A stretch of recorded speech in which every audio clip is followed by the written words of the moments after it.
अस्सलाम वालेकुम नाजरीन सामीन, क्या हाल चाल है? ठीक हैं, उम्मीद है आप खैरियत से होंगे। और आज का वीलाग बड़ा इंपॉर्टेंट वीलाग है। इसमें हम डिस्कस करेंगे कि पाकिस्तानी फ़ौज का अगला सरबराह कौन होगा। और हम इस बात का ज़िक्र भी करेंगे कि इमरान ख़ान ने आर्मी चीफ़ की अपॉइंटमेंट पर जो बातचीत की है उसका ज़िक्र भी करेंगे। आपको इल्म है कि नवंबर में जनरल कमर जावेद बाजवा जिस वक्त पाकिस्तानी फ़ौज के सरबराह हैं, आर्मी चीफ़ हैं इस वक्त, वो उनकी मुद्दत पूरी हो रही है जो उनको एक्सटेंशन मिली थी 2019 में, वो 27 नवंबर को पूरी हो रही है। और अब ये बात हर जगह ज़िक्र की जा रही है, डिस्कस की जा रही है और नामों के ऊपर गौर किया जा रहा है कि नेक्स्ट आर्मी चीफ़ कौन होगा। हम आज की वीलाग में इस इम्पोर्टेंट टॉपिक पे डिस्कस करेंगे, लेकिन मैं उससे पहले ये चाहूँगा कि इमरान ख़ान ने जो एक बात फरमाई है उसका ज़रा ज़िक्र हो जाए कि उन्होंने फैसलाबाद में जलसे में जो बात आर्मी चीफ़ की अपॉइंटमेंट के हवाले से की है, वो उसके ऊपर ISPR ने भी बहुत सख्त रद्दअमल का इजहार किया है मिलिट्री लीडरशिप के हवाले से। और जब इमरान ख़ान का ये क्लिप आया तो यकीन करें कि यकीन नहीं आ रहा था लोगों को कि एक बंदा जो पाकिस्तान का वज़ीर आज़म रह चुका हो वो ऐसी बात कर सकता है और वो ऐसी अजीब व गरीब बात कर सकता है। इमरान साहब फरमाते हैं कि जनाब ये जो PDM वाले हैं या नवाज़ शरीफ की जो पार्टी है नून लीग और जो मौजूदा हुकूमत है, वो चाहते हैं कि वो अपनी मर्ज़ी का कोई आर्मी चीफ़ मुकर्रर करें और वो उनको ये डर है कि कोई अगर मुहिब्बे वतन आर्मी चीफ़ आ गया तो वो इनकी ख्वाहिशात पूरी नहीं होने देगा। यानी इमरान ख़ान साहब ये मैसेज दे रहे हैं कि कोई गैर मुहिब्बे वतन शख्स भी पाकिस्तानी फ़ौज का सरबराह बन सकता है। आप सियासत करें, सियासत आपका काम है, आपका प्रोफेशन है। आपने क्रिकेट के बाद और फिलैंथ्रोपी के बाद सियासत को एज ए प्रोफेशन चुना है तो करें, लेकिन इसमें कौमी सलामती के इदारे को क्यों घसीट रहे हैं अल्लाह के बंदे? 3 स्टार 3 स्टार जो जनरल बनता है तो आपकी नज़र में जो उनमें से कोई गैर मुहिब्बे वतन भी हो सकता है, लेकिन इमरान ख़ान ने ये कहा क्यों? इसको मैं आपको एक बहुत ही अहम नुक्ता यहाँ पे समझाने की कोशिश करूँगा कि इमरान ख़ान चाहते क्या हैं। असल में इमरान ख़ान जो इल्ज़ाम दूसरों पे लगा रहे हैं ना, वो बेसिकली चाहते वो ये हैं कि वो किसी ना किसी तरह से नवंबर से पहले प्राइम मिनिस्टर बन जाए। उन्होंने बड़ी कोशिश की और वो अपनी मर्ज़ी का उस्मान बुज़दार पाकिस्तानी फ़ौज पे लगा दें। इमरान ख़ान का अंदाज़ा लगा लें कि इमरान ख़ान ने कभी किसी जगह पे कोई कॉम्पिटेंट बंदा लगाया? इमरान ख़ान ने उस्मान बुज़दार को पंजाब का वज़ीर आला लगाया जो आज कहीं नज़र ही नहीं आ रहे। लोग वज़ीर आला बनते हैं, उनका कोई प्रोफाइल ऊपर जाता है, उस्मान बुज़दार जहाँ के थे वहीं पे हैं। 4 साल लोग पीटते रहे, अपनी पार्टी टूट गई है अंदर से और आप पार्टी की क़यादत किसी और को, बल्कि हुकूमत किसी और को इमरान ख़ान को देनी पड़ी कि इमरान ख़ान ने इस ज़िद और हठधर्मी के नतीजे में अपनी ही पार्टी का सत्यानाश कर दिया पंजाब में और उन्होंने किसी और को पसंद नहीं किया। उन्होंने कहा जी मैं उस्मान बुज़दार को लगाऊंगा। खैबर पख्तूनख्वा में उन्होंने जनाब महमूद ख़ान को लगाया जिसको उस्मान बुज़दार प्लस कहा जाता है, और वो उन्होंने वहाँ पे चीफ़ मिनिस्टर लगाए जिनके बारे में वहाँ के जो PTI के लोग थे वो सख्त परेशान कि या अल्लाह ये हमारे लिए ये कहाँ से ये नेमत आन टपकी है। और कॉम्पिटेंस वहाँ पे और वहाँ पे भी। तीसरा हमने देखा इमरान ख़ान की कि वो कितने मुखलस हैं अहम ओहदों पर कॉम्पिटेंट लोगों को लगाने के। वो आज़ाद कश्मीर के इलेक्शन में हमने देखा उन्होंने अब्दुल क़य्यूम नियाज़ी साहब को आज़ाद कश्मीर का प्राइम मिनिस्टर वो मुकर्रर कर दिया और वो बन भी गए। और हालत ये थी कि PTI वाले भी उनको नहीं जानते थे, इमरान ख़ान भी उनको नहीं जानते थे। जलसे में इमरान ख़ान साहब पूछ रहे थे कि जनाब ये इधर कश्मीर में नियाज़ी किधर से आ गए, तो वो बंदा अब्दुल क़यूम न्याज़ी साहब न्याज़ी भी नहीं है, वो गालिबन मुग़ल हैं, वो अपने आप को न्याज़ी कहते हैं शायद किसी शौक़ की बुनियाद पर। और वो उनका इंटेलेक्ट लेवल जो था वो बहरहाल कुछ अरसे बाद ख़ुद ही PTI को भी ख्याल आ गया, इमरान ख़ान को ख्याल आ गया कि नहीं इनको हटा दें। तो इमरान ख़ान असल में चाहते ये हैं कि वो फ़ौज में भी अपना उस्मान बुज़दार टाइप कोई बंदा लगा दें टॉप पे, और वो सुमन बुकमन जो है ना वो हो जाए। लेकिन मसला ये है कि इमरान ख़ान को कोई उस्मान बुज़दार मिल नहीं सकता है फ़ौज में से। वो उस्मान बुज़दार फ़ौज में बिल्कुल नहीं मिल सकता, क्योंकि फ़ौज में 3 स्टार को जनरल जब बनता है तो बहुत सारे प्रोसेस से गुज़र के आता है। यहाँ हमने देखा है कि फ़ौज में जो लेफ्टिनेंट जनरल, मेजर जनरल की पर आम लोगों के बेटे पहुँचते हैं। अभी जो हमारे 10 कोर के वो सरबराह हैं, कोर कमांडर हैं साहिर शमशाद, उनका बैकग्राउंड देख लें, जनरल परवेज़ कियानी का बैकग्राउंड देख लें, जनरल मूसा का बैकग्राउंड देख लें, जिस किसी का बैकग्राउंड उठाएंगे, जनरल परवेज़ मुशर्रफ का क्या बैकग्राउंड था, जो फैमिली बैकग्राउंड है, सारे अपनी कॉम्पिटेंस की बुनियाद पे आपको हर किसी की एक अच्छी स्टोरी नज़र आएगी कि वो वहाँ पे ऊपर पहुँचते हैं। तो कहने का मतलब ये है कि जहाँ जितनी लॉट है वो सब के सब वो अल्हम्दुलिल्लाह एक प्रोसेस से गुज़र के आए हैं।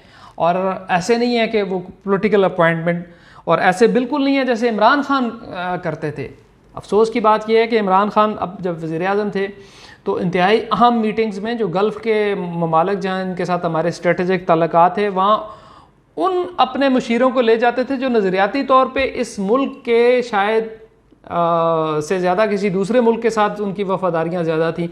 गल्फ़ के वो मुल्क हैरान थे कि यार ये बंदा जिसके पास शरीयत भी बरतानिया की भी मौजूद है, वो हमारी मीटिंग्स में क्या कर रहा है। उन्होंने इसको मसले को पाकिस्तानी हुकूमत के साथ उठाया भी, लेकिन ख़ान साहब जो है ना बज़िद थे कि मेरे दोस्त हैं, मुल्क की सलामती जाए भाड़ में, वो एक दूसरी मुल्क का नेशनल बंदा है वो, और उसने एक ओथ भी उठाया हुआ है, और कोई रीज़न भी समझ नहीं आ रही आप उनको मीटिंग्स में लेके जा रहे हैं। और उनके आपके उन मशीर साहब के हवाले से ये भी मशहूर हुआ था कि वो मसलक की बुनियाद पे एक जनरल साहब के पास गए कि जी हम आपको आर्मी चीफ बना देते हैं। मतलब देखें आप और आपके नीचे जो लोग हैं उन्होंने आर्मी में, फ़ौज में ये जो मसल की बुनियादों पे लोगों को लगाने के हवाले से भी कोशिशें की। और फिर आपने DGISI की अपॉइंटमेंट के मौके पे क्या एक पखंड खोल दिया था उस वक़्त पूरे पाकिस्तान में, और क्या अजीब तमाशा बन गया। लगाया आपने उन्हीं जनरल साहब को, नदीम अंजम साहब को, लेकिन एक अजीब व गरीब माहौल क्रिएट करने के बाद उसकी ज़रूरत क्या थी, जबकि आप पहले कमिटमेंट कर चुके थे। बहुत सारी चीज़ें हैं जो आप वहाँ से बैक ट्रैक हुए, यू टर्न जो है ना वो आपका एक ट्रेडमार्क बन चुका है अनफॉर्चुनेटली। लेकिन आपने देख लिया आपने क्या किया, या तो वह खड़े रहते ना आप, फिर आप जो बातें करते हैं, आप मुहिब वतन की बात करते हैं। आपको उस वक्त जनरल बाजवा सबसे ज़्यादा मुहिब वतन नज़र आए थे 2019 में, आपने उनको एक्सटेंशन दी, ना देते ना उस वक्त एक्सटेंशन, आप किसी दूसरे जनरल को आगे आने का मौका दे देते। लेकिन आप अपने जहन में अपना उस्मान बुज़दार आपने बिठा के रखा हुआ था कि मेरा उस्मान बुज़दार उस वक्त तक बड़ा हो जाएगा तो मैं उसको आर्मी चीफ मुकर्रर करूँगा। ऐसे फ़ौज नहीं चलती है, और ये बात जहन में रखें कि, और ये ही पाकिस्तान की बदकिस्मती है, और सिर्फ इमरान खान साहब के साथ नहीं है। पाकिस्तान में 1972 से लेके आज तक कुल 10 आर्मी चीफ मुकर्रर हुए हैं। उन 10 में से 5 नवाज शरीफ ने मुकर्रर किए हैं, और हमेशा इस उम्मीद पे कि अपना बंदा, कोई बंदा अपना बंदा नहीं होता। फ़ौज में सारे बंदे फ़ौज के ही होते हैं। और ये बात अगर किसी के जहन में है तो वो निकाल दे कि आर्मी चीफ फ़ौज चलाता है। नहीं, फ़ौज आर्मी चीफ को चलाती है, और फ़ौज में जो मुशावरत का अमल है वो नीचे से ऊपर तक बहुत वसी होता है। हर जगह पे ये मुशावरत का अमल होता है। हमें ये लगता है कि वहाँ डिक्टेटरशिप होती है और बस यस सर होता है, यकीनन होता है, और उसके बगैर दुनिया की कोई फ़ौज में ही नहीं चल सकती। लेकिन अहम मामलात पर कंसल्टेशन का प्रोसेस फ़ौज में नीचे से ऊपर तक बहुत तफसील से होता है और बहुत ही अहम होता है। और उसमें यानी इतनी कंसल्टेशन, पॉलिटिकल पार्टीज जिनको कंसल्टेशन करनी चाहिए, जो जमहूरी पार्टियां हैं, लेकिन अफसोस ये है कि वो किसी मामले पे भी कंसल्टेशन नहीं करती। उनमें जमहूरी प्रोसेस ही नहीं, इलेक्शन ही नहीं होते। पिदरम सुल्तान बूथ होता है जिसको इमरान खान मुकर्रर कर दें, नवाज शरीफ मुकर्रर कर दें, जरदारी साहब मुकर्रर कर दें, वही ज़िले का सदर, सूबे का सदर, जनरल सेक्रेटरी, फाइनेंस सेक्रेटरी सारे मुकर्रर होते हैं। पोलिटिकल पार्टीज़ में जितनी डिक्टेटरशिप है यकीन करें फ़ौज में बिल्कुल नहीं है। हालांकि होनी वहाँ पे चाहिए, वहाँ कंसल्टेशन ज़्यादा वसी होती है और मेरिट बेस्ड होती है। वहाँ ये नहीं होता कि जनाब ये मेरी लाइकिंग है और मेरी डिसलाइकिंग है और इसके पॉलिटिकल माइलेज, वहाँ कौमी मफाद में देखा जाता है और राय दी जाती है और फिर जो फैसला कमांड करती है उस फैसले को ओबे किया जाता है। तो अब कहने का मतलब ये है कि जैसे मैंने कहा कि 10 आर्मी चीफ 1972 से अब तक 5 नवाज शरीफ ने मुकर्रर किए और वो किसी से भी कभी खुश नहीं हुए। वजह कि वो अपना बंदा तलाश करते रहे। और मैं अक्सर कहा करता हूँ, आज मैं ये व्लॉग पे भी ये बात करता हूँ कि पाकिस्तान में कोई भी प्राइम मिनिस्टर आता है वो फ़ौज का सरबराह इसलिए बिल्कुल नहीं लगाता कि ये बंदा आके फ़ौज में कोई रिफॉर्म लाएगा, फ़ौज में कोई बेहतरी लाएगा, फ़ौज को आगे अगले दर्जे पे लेके जाएगा। नहीं, जो हमारा वज़ीर आज़म होता है वो इसलिए किसी को आर्मी चीफ मुकर्रर करता है कि वो मेरे साथ कितना लायल होगा, मुझे उससे क्या तहफ़्फ़ुज़ मिलेगा, क्या प्रोटेक्शन मिलेगी। और इसके पीछे एक रीज़न भी है कि टेक ओवर्स होते रहे हैं और अनफॉर्चुनेटली हमारी हिस्ट्री में जो मिलिट्री के टेक ओवर्स है जो कि नहीं होने चाहिए थे वो होते रहे हैं और वो भी एक वजह भी है। लेकिन देखें, आपको मुल्क का अवाम ने सरबराह मुकर्रर किया है, आप अपने इक़्तिदार को छोड़ें, आप इदारे के बारे में सोचें। और इदारे के बारे में जिस दिन किसी आर्मी चीफ, किसी प्राइम मिनिस्टर ने सोच के आर्मी चीफ मुकर्रर किया तो यकीनन हालात मुख्तलिफ होंगे। अब शहबाज शरीफ की मोस्ट प्रॉबली, आप पाकिस्तान में तो कुछ पता नहीं चलता कब इक़्तिदार ऊपर है और कब नीचे है, कब बंदा वज़ीर आज़म है और कब सड़कों पे रुल रहा है, लेकिन लगता यही है कि शहबाज शरीफ मुकर्रर करेंगे। तो शहबाज शरीफ के लिए एक नादर मौका है कि वो एक रवायत जो उनके भाई ने डाली थी अपना बंदा तलाश करने की, उसको ख़त्म करें और फ़ौज में कॉम्पिटेंस की बुनियाद पर, वैसे तो सारे ही कॉम्पिटेंट हैं, लेकिन वो देखें, प्रोफाइल देखें कि यार इस बंदे ने फ़लाँ जगहों पे कमांड की है, इसने फ़लाँ जो है ना वो इसके प्रोफाइल पे चीज़ें, अच्छा ये जो है ना इसका एक्सपोजर इस लेवल का है, ये जियो स्ट्रेटेजिक हवाले से इसने कहाँ पे रोल प्ले किए हुए हैं, और बाकी चीज़ों को देख के वो देखे कि यार ये बंदा इदारे को, पाकिस्तान के दिफा को, पाकिस्तान की इंटेलिजेंस को, पाकिस्तान की जो सिक्योरिटी है उसको लेके कहाँ तक आगे चला जाएगा, उस चीज़ को माइंड में रख के अगर अपॉइंट करेंगे तो ये मेरा ख्याल है कि मुल्क के साथ और इदारे के साथ बहुत नेकी होगी। अभी हम डिस्कस ये करेंगे कि जो चंद नाम हैं, जो टॉप पे नाम हैं, उनको डिस्कस करेंगे।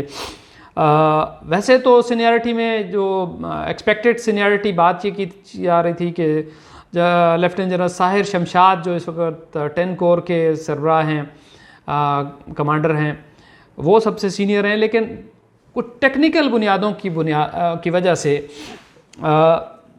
लेफ्टिनेंट जनरल आसिम मुनीर वो पहले नंबर पे आ गए। वो इस वजह से कि लेफ्टिनेंट जनरल आसिम मुनीर जो है ना वो 3 स्टार बने थे सितंबर उनकी 2018 में उनकी अप्रूवल हुई थी 3 स्टार की, लेकिन कुछ वजूहात की बुनियाद पर उन्होंने जो रैंक लगाए वो 27 नवंबर को उस हिसाब से उनकी, यानी नवंबर में उनको रैंक्स लगे। और उसूल ये है कि एक लेफ्टिनेंट जनरल के 4 साल का टेन्योर होता है और वो जिस वक्त उसको रैंक लगते हैं वहाँ से उसका टेन्योर स्टार्ट होता है, ना कि उस वक्त से जिस वक्त उसकी अप्रूवल होती है। तो 2 माह बाद उनको रैंक्स लगे थे, जिसकी वजह से वो इस वक्त सीनियर मोस्ट हैं जितने भी इस वक्त लेफ्टिनेंट जनरल पाकिस्तान आर्मी में मौजूद हैं, जो कि नवंबर में मौजूद होंगे। तो उनमें कुछ उससे पहले भी रिटायर दरमियान में हो जाएंगे एक आध। तो उस वक्त 27 नवंबर को जिस वक्त आर्मी चीफ जनरल कमर बाजवा रिटायर होंगे, उस वक्त जो है ना वो सीनियर मोस्ट पोजीशन पे ये होंगे लेफ्टिनेंट जनरल आसिम मुनीर ये होंगे।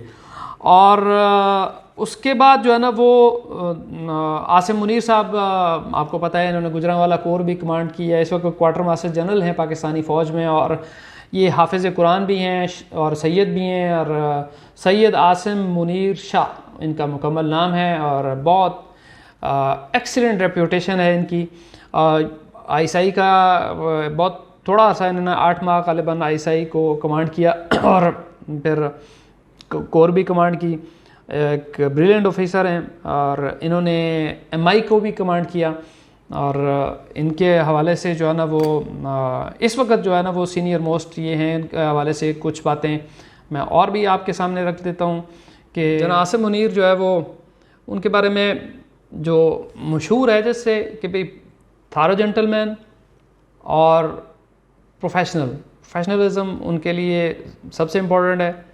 अपनी ज़ात को आगे नहीं रखते हैं और इदारे के साथ और अपने काम के साथ बहुत ज़्यादा इखलास के साथ, वो यकीनन सारे ही करते होंगे। एक उनके बारे में जो चीज़ मशहूर है। उसके बाद लेफ्टिनेंट जनरल साहिर शमशाद हैं जो इस वक्त 10 कोर के कमांडर हैं, और ये जनरल बाजवा साहब के साथ पहले भी सर्व कर चुके हैं, और इन्होंने जो डीजीएमओ रहे हैं जिस वक्त ये जनरल राहील शरीफ के दौर में, ये जिस वक्त ये ऑपरेशन ज़रबे अज़्ब चल रहा था तो वहाँ पे बहुत अहम रोल प्ले किया। फिर जो तालिबान के साथ मुज़ाकरात का एक प्रोसेस था, क्वाड्रिलेटरल कोऑर्डिनेशन ग्रुप जो बना था जिसमें चीन, पाकिस्तान, अफ़गानिस्तान और अमेरिका के दरमियान, उसमें भी ये इन्होंने बड़ा अहम किरदार अदा किया। फिर गिलगित बल्तिस्तान की रिफॉर्म्स के हवाले से जो सरताज अजीज़ साहब की सरबराही में कमेटी बनी थी उसमें भी ये शामिल थे। जैसे मैंने कहा कि स्ट्रेटेजिक लेवल की इंगेजमेंट्स भी देखनी चाहिए। इनकी स्ट्रेटेजिक लेवल की इंगेजमेंट्स जो है ना वो रही हैं, और सिक्योरिटी और फॉरेन अफेयर्स के हवाले से ये बहुत क्रूशल पोजीशन पे ये रहे हैं। शाह महमूद कुरैशी के साथ भी जो है ना वो चाइनीज़ गवर्नमेंट और फॉरेन मिनिस्ट्री के साथ, फॉरेन मिनिस्टर के साथ जो स्ट्रेटेजिक लेवल के जो की बातचीत थी उसमें भी शामिल रहे हैं। और ये अक्टूबर 2021 से 10 कोर के कमांडर हैं, और कल दुनिया न्यूज़ ने खबर चलाई और फिर उन्होंने वो खबर हटा दी कि भी उनको चीफ़ ऑफ जनरल स्टाफ बना दिया गया।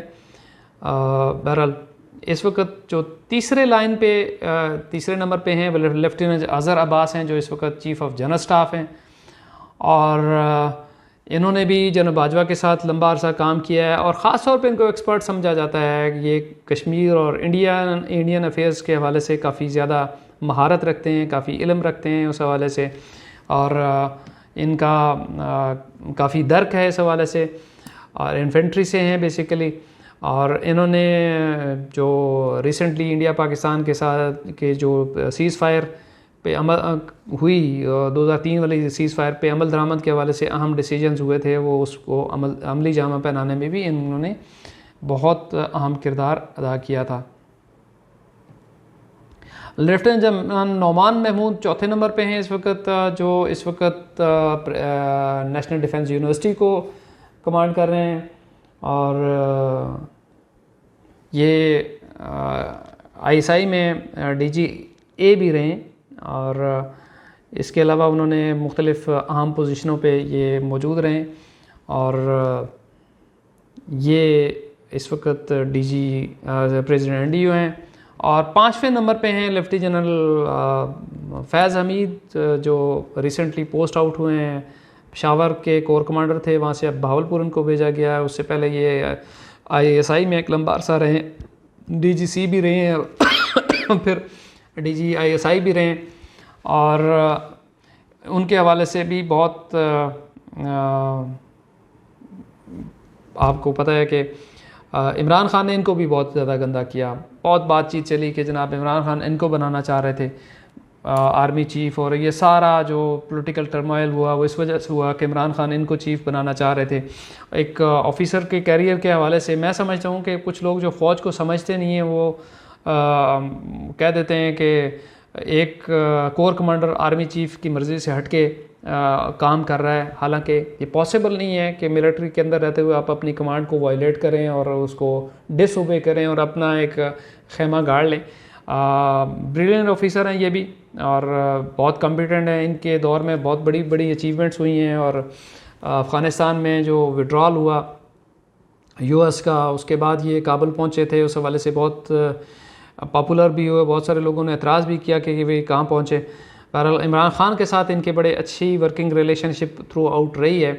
और रिसेंटली अभी जो जनरल आसफ जो हमारे डिफेंस क्या नाम है, ये जो ख्वाजा आसिफ साहब हैं, उन्होंने कहा है कि इनका नाम भी ज़ेर गौर आ सकता है। लेफ्टिनेंट जनरल मोहम्मद आमिर हैं, ये इस वक्त गुजरांवाला कोर को कमांड कर रहे हैं, और जनरल बाजवा के साथ भी इन्होंने प्रीवियसली काम किया है। एजुटेंट जनरल भी रह चुके हैं जीएचक्यू में, और इन्फेंट्री डिवीज़न को भी कमांड किया लाहौर में, और स्टाफ ड्यूटीज़ भी रहे हैं। Director general staff duties at chief of army staff secretariat भी रहे हैं। और ये 6 जो टॉप के इस वक्त लिस्ट में जनरल हैं जो टॉप मोस्ट पे होंगे उस वक्त, जिस वक्त ये जनरल कमर बाजवा रिटायर हुए होंगे। अब ये प्रोसेस कैसे होगा, व्लॉग आज फिर लंबा हो गया, लेकिन मुझे उम्मीद है कि आप लोग यकीनन इसको बड़ी तवज्जो से देख रहे होंगे कि आईनी तौर पे प्राइम मिनिस्टर की कंसल्टेशन से प्रेसिडेंट जो है वो इनको मुकर्रर करता है, और आर्मी जो है ना वो एक लिस्ट मिनिस्ट्री ऑफ डिफेंस को प्रोवाइड करती है, और मिनिस्ट्री ऑफ डिफेंस उस लिस्ट को वेट भी कर सकती है। वैसे टेक्निकली किताबों में प्रैक्टिकली नहीं होता। प्रैक्टिकली मिनिस्ट्री ऑफ डिफेंस जो है वो एक आम तौर पे डाकखाने का काम ही करती है, और वो जो लिस्ट आर्मी भेजेगी वो लिस्ट प्राइम मिनिस्टर के पास पहुंचती है, और फिर प्राइम मिनिस्टर जो है ना वो अपने जो भी करीबी लोग होते हैं उनसे कंसल्टेशन करता है, और प्राइम मिनिस्टर इनपुट भी लेता है। इदारे की इनपुट थ्रू आर्मी चीफ भी ली जाती है, और आर्मी चीफ अपनी से बता देते हैं कि भाई ये बंदा बेहतर रहेगा, लेकिन प्रोरोगेटिव बहरहाल प्राइम मिनिस्टर का ही होता है। और प्राइम मिनिस्टर जो है ना फिर अपनी मर्ज़ी से जिस किसी को अपॉइंट करना चाहें वो फिर प्रेसिडेंट को मार्क करते हैं, और प्रेसिडेंट फिर उसकी अपॉइंटमेंट करते हैं। आइन में कंसल्टेशन का बहरहाल लिखा हुआ है। अब ये इस वक्त पीटीआई के सदर हैं और नून लीग के प्राइम मिनिस्टर हैं, तो क्या यहाँ पे भी कोई शो डाउन हो सकता है? Technically possible. ये प्रेसिडेंट वापस भी भेज सकते हैं कि जी इस पे नज़रसानी करें, और फिर एक और ड्रामा भी हो सकता है। पाकिस्तान ड्रामों से भरा हुआ है, लेकिन मैंने कहा कि टेक्निकली ये पॉसिबल है, प्रैक्टिकली नहीं है, क्योंकि प्रैक्टिकली जो है वो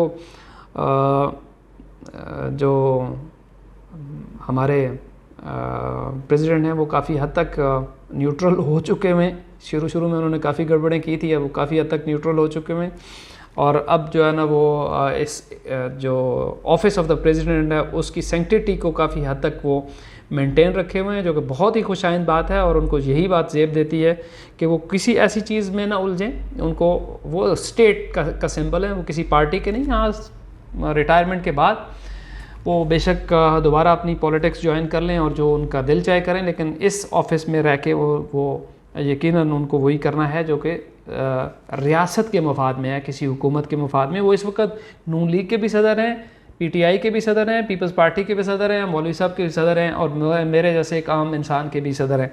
तो वो सबके सदर हैं, सबके इस वक्त स्टेट के जो वो सरबराह हैं। और नाज़रीन, नवंबर में अभी 2 महीने बाकी हैं, और आखिरी बात, और ये आखिरी बात ध्यान में रखें कि जो लेजिस्लेशन 2020 में हुई थी जनवरी में, जिसमें हुकूमत को, वज़ीर-ए-आज़म को अख्तियार दिया गया था आर्मी चीफ़ की मुद्दत में या सर्विसेज चीफ़ की मुद्दत में एक्सटेंशन का, उसमें जो लिमिट कोई नहीं है कि कितनी एक्सटेंशन कोई प्राइम मिनिस्टर किसी को दे सकता है। और उसमें एक ही लिमिट है कि जो ऑफिसर है वो 64 इयर्स का होना चाहिए। तो जनरल बाजवा अभी 61 साल के हैं, टेक्निकली 3 साल मज़ीद आर्मी चीफ़ रह सकते हैं। अपना ख्याल रखिएगा और कमेंट्स भी कीजिएगा, आपके कमेंट्स बहुत ज़रूरी हैं, उससे हमें हेल्प मिलती है कि हम अपने व्लॉग्स को इम्प्रूव करें। अगले व्लॉग के साथ फिर हाज़िर होंगे। Thank you very much.